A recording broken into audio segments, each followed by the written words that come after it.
নমস্কার বন্ধুরা, আমি দেবজানিস ব্লগে তোমাদের অনেক অনেক স্বাগত। বন্ধুরা, আজকে আমি পুরনো ছেঁড়া নাইটি দিয়ে একটা সুন্দর জিনিস তৈরি করে দেখাবো। আমরা এমন অনেক পুরনো জিনিস ফেলে দেই যেগুলো দিয়ে অনেক সুন্দর জিনিস তৈরি করে নেওয়া যায়। তো তেমনই একটা জিনিস আজকে তৈরি করব, যেটা দিয়ে খুব সুন্দর একটা জিনিস তৈরি করতে পারবে। যেমন ধরো, এই যে একটা নাইটি নিয়েছি, নাইটিটা কিন্তু পুরোপুরি ছিঁড়ে গেছে। এটা কিন্তু সেলাই খোলেনি, এটা ছিঁড়ে গেছে, দেখতেই পাচ্ছ ছিঁড়ে গেছে। আর কাপড়টা একটু একটু নরমও হয়েছে, খুব শক্ত নেই। আর এদিকেও দেখো ছিঁড়ে গেছে, তো দু এক জায়গায় ছিঁড়ে গেছে।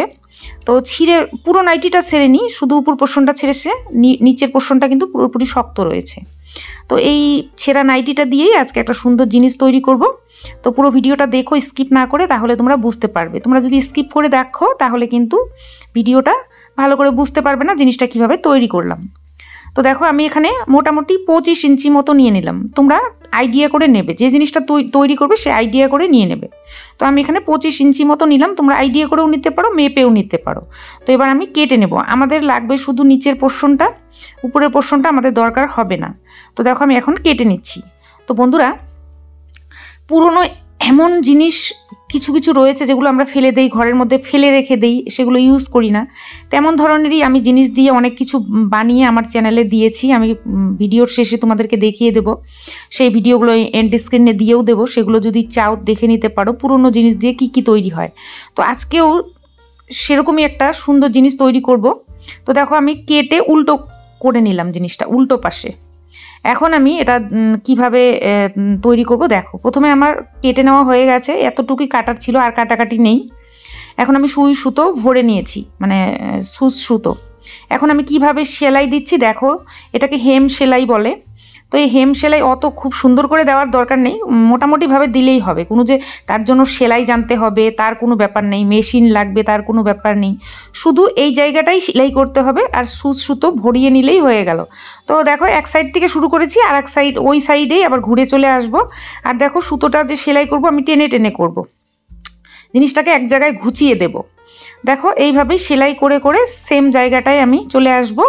আর খুব সুন্দর করে যে সেলাই করতে হবে তারও মানে নেই, সেলাই দিলেই হলো। এটা হেম সেলাই। তো সেলাইটা দিয়ে আমি দেখো সুইটা আর সুতোটাকে টেনে নিলাম। টেনে নেওয়ার ফলে কি হলো, এক জায়গায় এসে জমা হয়ে গেল জিনিসটা। দেখতে পাচ্ছ আমি বোঝাতে পারছি কিনা তোমাদের? তো দেখো, সেলাইটা এইভাবে দিলাম, এক জায়গায় এসে জিনিসটা গোট হয়ে গেল। সুই আর সুতোটাকে টান দিলেই কিন্তু এক জায়গায় হয়ে যাবে। এখন দেখো, মিডিলে এই সুইটাকে একটু ঘুরিয়ে সুতোটাকে কেটে দেব। দেখতে পাচ্ছ বন্ধুরা, একটা সেলাই দিয়েই আমি এই জায়গাটা কেটে দেব। আমাদের কিন্তু আর সেলাই করার দরকার নেই, আমার এক রাউন্ড দিয়েই হয়ে গেছে। এখন আমি কেটে দিচ্ছি। এখন দেখো এটা কি তৈরি হলো, এখনও তৈরি হয়নি, তবে সেলাইটা দেওয়া হয়ে গেছে। তো এখন আমি উল্টে দিলাম। তো দেখো, বুঝতে পারছো এটা, এই যে সেলাইটা কিন্তু হয়ে গেছে। এখন যে কাজটা করতে হবে সেটাও দেখাবো। প্রথমে আমি এটা রেখে দিচ্ছি। তো দেখো, এখন যেটা করব, এই যে এটা আমার সেলাই হয়ে গেল। এখন এটা সাইডে রেখে আমি একটা অন্য কাপড় নিয়ে নেব। ছোট্ট যে কোনো কাপড়ের টুকরো নেবে, যে কোনো কালারের নিতে পারো, যে কোনো কাপড় নিতে পারো। তা আমি একটা হোয়াইট কালারের কাপড় এই জন্যই নিলাম, যেহেতু আমার নাইটিটা রেড কালারের, সেই ক্ষেত্রে আমার সাদাটা নিলে এর সঙ্গে সুন্দর ফুটবে। তো সেই জন্য আমি হোয়াইট নিয়ে নিলাম। তোমাদের কাছে যে কালার রয়েছে সেই কালারই নিতে পারো, ভালো লাগবে দেখতে। তো দেখো, এই যে কাপড়টা নিয়েছি, এখন আমি কাঁচি দিয়ে কেটে নেব। কিভাবে কাটবো দেখো, কিছু জায়গা বাদ দিয়ে কয়েকটা কাট দিয়ে নেব।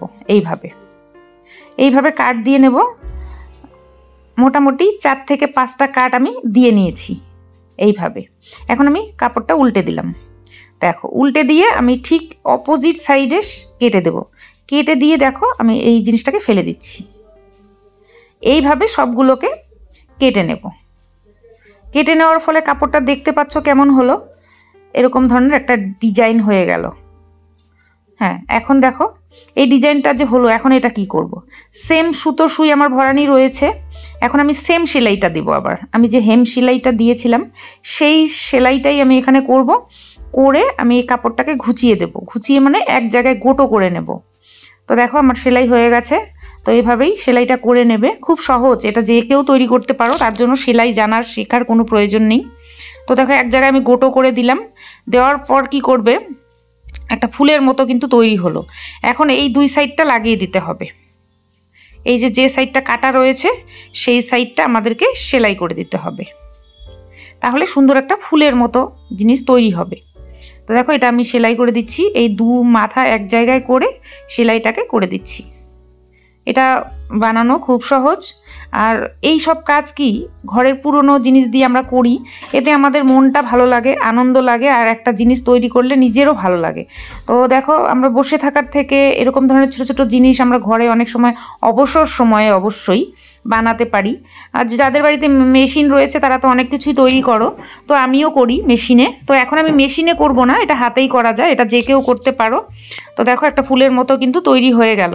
তো দেখো একটা সুন্দর ফুলের মতো তৈরি হয়েছে হোয়াইট কালারের। এটা কিন্তু খুব সহজেই তোমরা তৈরি করে নিতে পারবে, খুব সাধারণ। আর যেখানে আমি এই জায়গায় সেলাই করে রেখেছি ঠিক সেই জায়গায় আমি উল্টো দিক থেকে সুইটা বের করে নেব। সুইটা বের করে ঠিক ফুলটাকে আমি এই জায়গাটাতে অ্যাডজাস্ট করে দেব। এই জায়গাটাতে, যেই জায়গাটা আমি সেলাই করে গোটো করে নিয়েছিলাম, এখন দেখো সেই জায়গায় আমি ফুলটাকে লাগিয়ে দিচ্ছি। এই জায়গায় ফুলটাকে খুব সুন্দরভাবে সেট করে দেবে। এটা সেট করতে সবাই পারবে, কোনো কঠিন কাজ নয়, এটা খুব সহজ কাজ। দু একবার একটু সেলাই দিয়ে ঘুরিয়ে বেঁধে দিলেই কিন্তু এটা হয়ে যাবে। এই যে আমি ফুলটা তৈরি করলাম, আর এটা কি তৈরি হবে অবশ্যই দেখো, খুব সুন্দর একটা জিনিস তৈরি হবে। আর আমরা ঘরে এগুলো ফেলে দেওয়া জিনিস, কোনো খরচা নেই, কোনো টাকা পয়সা খরচার ব্যাপার নেই, কোনো বাজার থেকে কিছু কিনতে হবে না, যে কেউ বানাতে পারবে। এখন দেখো আমাদের ঘরে যে ফ্যান থাকে, এই যে স্ট্যান্ড ফ্যানগুলো, ফ্যানগুলো কি হয়, আমরা গরমের সময় এগুলো আমরা ইউজ করি, আর শীতের সময় কি করি, এগুলো আমরা ইউজ করি না, এগুলো রেখে দিই। তো রেখে দেওয়ার ফলে কি হয়, আমাদের এই ফ্যানগুলো মধ্যে অনেক মাকড়সা জাল দেয়, নোংরা পড়ে, ধুলো পড়ে। তখন আমাদের গরমের সময় আবার বের করে ধুতে হয়, পরিষ্কার করতে হয় ফ্যানগুলোকে, খুবই সমস্যা হয়। তো দেখো আমি এটা ফ্যানের মধ্যে পরিয়ে দিলাম, আর দিয়ে পেছন সাইডে আমি একটা রাবার নিয়ে নিয়েছি। তো কিছুই করতে হবে না, তোমরা সুতো দিয়েও বাঁধতে পারো। তো আমি একটা গার্ডার নিয়েছি, পুরনো আমাদের ইউজ করা গার্ডার। তো গার্ডারটা দিয়ে আমি টাইট করে বেঁধে দিচ্ছি। তো এইভাবে যে কোনো একটা গার্ডার নিয়ে টাইট করে এখানে বেঁধে দেবে। তো বেঁধে দেওয়ার পর কি করবে, ঘুরিয়ে নেবে। ঘুরিয়ে নেওয়ার পর দেখো কত সুন্দর একটা আমাদের ফ্যানের কভার তৈরি হয়ে গেল, তাও আবার ফেলে দেওয়া এই জিনিসটা দিয়ে। দেখতে কিন্তু একদমই মনে হচ্ছে না যে এটা ফেলে দেওয়া জিনিস বা ছেঁড়া জিনিস। এত সুন্দরভাবে একটা জিনিস তৈরি করে ঘরের মধ্যে রেখে দেবে, দেখতেও ভালো লাগবে। এছাড়াও দেখার থেকে বড় কথা, আমাদের ফ্যানটা কিন্তু সেফ থাকবে, ফ্যানটা কিন্তু নোংরাও হবে না, ময়লাও হবে না। তো দেখো আমি এর আগে একটা ভিডিও দিয়েছি, সেটা হচ্ছে আমি ফেলে দেওয়া এই যে পুরনো গেঞ্জি দিয়ে তৈরি করেছি এই কুশনগুলো। এগুলো কেমন লেগেছে দেখতেই পাচ্ছ, আমি ভিডিওটা দিয়েছি, তোমরা না দেখে থাকলে অবশ্যই দেখে নিও, এন্ড স্ক্রিনে দিয়ে দেবো। এটা পুরনো আমাদের যে টি শার্টগুলো থাকে সেগুলো দিয়ে। আর আমি এখানে এই যে পুরনো ব্যাগগুলো আমরা কোথাও গেলেই দেয়, এই ব্যাগগুলো আমরা ফেলে দেই, অনেকে ইউজ করি, অনেকে ফেলে দেই। এগুলো দিয়ে আমি কি তৈরি করেছি দেখো, আমি কুশন তৈরি করেছি। এই ছোট ছোট কুশনগুলো আমাদের যে ছোপার মধ্যে থাকে সেগুলো আমি তৈরি করেছি। তোমাদের সঙ্গে আমি ভিডিওটা অনেক দিন আগে শেয়ার করেছি, যদি না দেখে থাকো সেটাও দেখে নিতে পারো। আমি এন্ড স্ক্রিনে সবগুলো ভিডিও দিয়ে দেবো, তোমাদের যদি ভালো লাগে জিনিসগুলো তৈরি করে নিতে পারো। এগুলো কিন্তু জিরো কস্টে তৈরি হবে, কোনো ধরনের পয়সা খরচ করতে হবে না।